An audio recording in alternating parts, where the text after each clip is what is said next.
Okay, so arrays. This is going to be fun. So let's say that we wanted to write a program that printed out or allowed a user to type in 3 names and then the program printed out those names in reverse order. I know this sounds very academic to people and kind of silly or useless, like, oh, what does storing 3 names have to do with making, explosions and spaceships and guns and stuff like that in Unity? Well, the same concepts do apply. It's just when we're stuck within the constraints of the console window, we don't have a lot of opportunity to make explosions and spaceships and guns.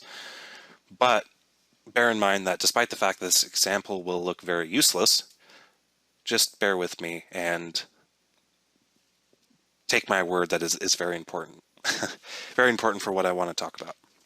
So, based off what we've already learned about programming, we could accomplish this program pretty simply, actually. We can say string name1, string name2, string name3, and then I can say console.write enter name1, and then I can say name1 equals console.readline.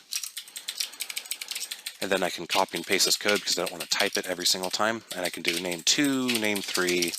And then remember, what I wanted to do is I wanted to display these names back to the user in reverse order, which means I can now do console write line name3, name2, and name1, and then console read key.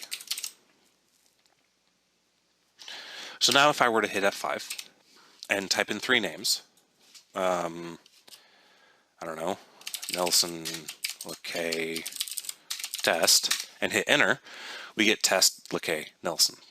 So our program does what we want it to do.